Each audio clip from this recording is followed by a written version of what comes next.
So, just one more reading. Spiritual Evolutions, A Scientific Defense of Faith, page 66.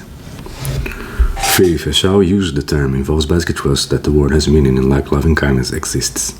Such faith should be our human birthright. An atheist may have faith. The absence of faith is nihilism, not atheism, not disbelief in an actual God. The Buddha in spirit, if not in the letter, dethroned Hindu gods, and yet no one would suggest that Buddhists lack faith. A nihilist loves no one, and is loved by no one, does not care for truth or appreciate beauty, has lost hope and knows no joy.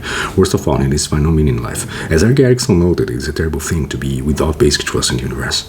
Christ wants us to feel, not to think, that we were loved. For the godless Buddhist, it's because the Dharma exists, because morality is an effect of nature, life has meaning. The Buddha taught as with her life a mother cares for her only child, so in our hearts and minds let there be boundless love for our creatures great and small.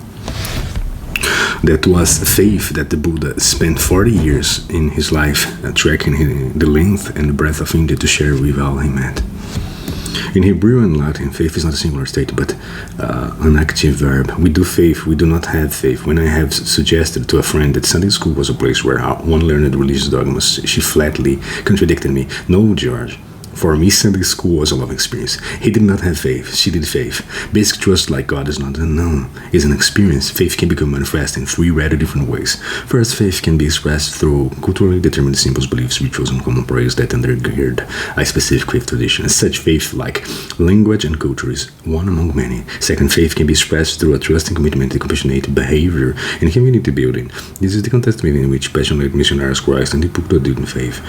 Finally, faith can be experienced through positive emotions, through a personal sense of inner illumination, awe, and a longing for the sacred. This was St. Paul's experience on the road to Damascus. Our faith tradition usually combines the beliefs given us by our religion with emotional depth and my faith in the universe given us by our spirituality and by those who have loved us. The term religion and belief are straightforward. However, the words for faith and spirituality, like the words for all emotion, resist Lexical's definition. The best definition of faith as positive emotion that we know comes from Albert Camus' great novel, The Plague. A child has just died in agony from bubonic plague. Father Panuluk and Dr. Rio are arguing over the meaning of meaningless of the tragedy. I understand, Father, said in a low voice, that a sort of thing is revolting because it passes our human understanding.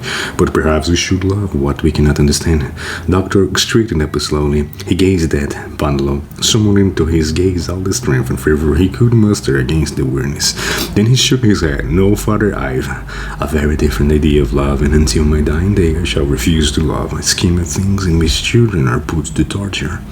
A shade of disquietude crossed the priest's face. Oh, doctor, he said sadly, I have just realized what is meant by grace. The priest's parochial term grace may be translated to a general audience as trust. And so at this point, there is nothing more either or than can do except to choose to lose or to retain Mariah's confidence in the universe. When children die and we are helpless, whose path will be more healing, the priest's faith or the doctor's outrage? I guess it all depends. I only offer the vignette to illustrate that faith is the foundation of trust in the universe.